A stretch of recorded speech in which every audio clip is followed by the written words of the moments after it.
So here we go with another creative exercise. This one is super easy. So the idea here is, and if you, I would like to say that Gary Chafee is really into patterns and manipulating them and turning them into stickings, and he is the absolute guru on this. I'm sure lots of other people have talked about it. You know, like many people have the same great idea at different time periods in history and in the same moment in history too. But Gary Chafee is just king on this stuff. Anyway, so what I want to do is I want to take 16th notes, just right, left, between my hi-hat and my snare. 1 E and a 2 E and a 3 E and a 4 E and a 1 E and a 2 E and a 3 E and a 4 E and a. I'm going to put my kick drum on the 1, 2, 3, 4. 1 E and a 2 E and a 3 E and a 4 E and a 1 E and a 2 E and a 4 E and a. Now, in my studio, I'm playing quietly, but because of the microphone and the dimensions of this room, I hope it's showing up as quiet. It might not be. So, I'm hoping. Anyway. So we have 1 E and a 2 E and a 3 E and a 4 E and a. And you want to just like a drone, just keep playing that. 1 E and a 2 E and a 3 E and a 4 E and a. Then what you want to start doing is start saying you're allowed to make accents within that pattern, but you don't want to break your sticking, and at first you don't want to leave where you are. So if I want to do an accent on the hi-hat, or with my right hand, it's going to be on the hi-hat. If I want to do an accent with my left hand, it's going to be on the snare.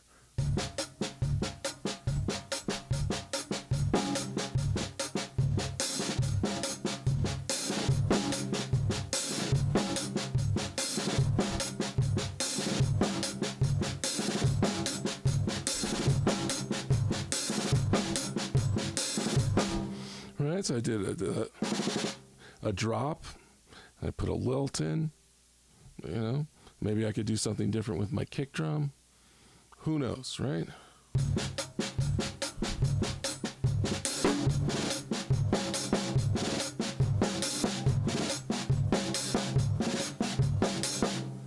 Different idea, right? So, and what I'm trying to expose is that you take the same thing and you own it. And because you are owning it, and it's not bothering you that it's monotonous, you can do something with it. How do you make, let's say you're in a band, and it's the same damn song over and over and over and over. You're the drummer. Don't be bored. Make it so you can enjoy playing that song, and not by and make. Or make it so it's an enjoyable song. It's a better way of putting it, I think, because you might like to play a gazillion drum fills, and then you were happy, but you're the only person that was happy. Challenge yourself to make the mundane sound beautiful, right? Like just play the crap out of that thing until it sounds great. And so far, the only rule we've made against our basic idea was that accents have to happen where the hand is. We're not allowed to move our hands. Well, okay, now move your hand, right?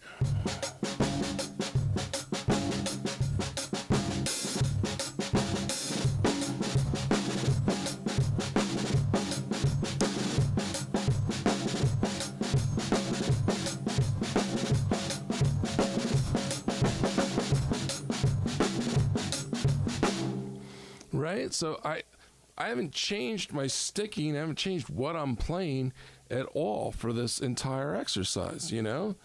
And then continue to make and mess around with the idea of substitutions, right? So we did a substitution of accents. We've done a substitution of lilts and drags. What if we put in double stickings,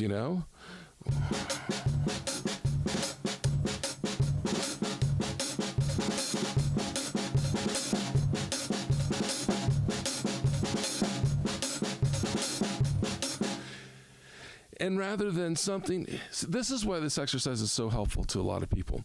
It's because when you're doing it, you want to stay locked in on the groove and the tempo. And I don't care how long you've been playing or who you are, there is this thing that can happen that we're all guilty of speeding, like speeding up because we love something about a song. How do you put that restraint into your drumming? Well, you practice it. That's how. I think Spencer, I can't think of his last name, the guy who did the Turn It Up, Lay It Down CDs, which are phenomenal. I recommend everybody own them. It's either on the CD packet or in an interview or on a comment that he had made. He did some stuff on Odd Time, and he said he was in a conversation talking to Vinny Colaiuta, and he said, "Vinny, man, like you just own 7/8 time or 7 time. What's your secret?" And his answer was, "I practice."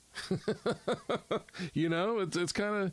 It's simple answers aren't easy, So you just want to. How do you get the sounds and the control over your drums like your favorite drummers have? You practice, and I'm advocating to find all these avenues to practice creative drumming. And once you get in a habit of finding different ways of being creative, right? There's a creativity that happens when there's an extreme limitation. Think of the blues, right? If you can find a way to keep something as a true blues shuffle and yet put something different in it, bam, right? That's something really special. This groove we did here, you're taking it and you're working with it and you're trying to constrain the possibilities so that the choices you make stand out and that you're practicing subtlety and honing in on good timekeeping. I'll do a beginner's creative exercise where I do the same thing and we just talk about using the backbeat.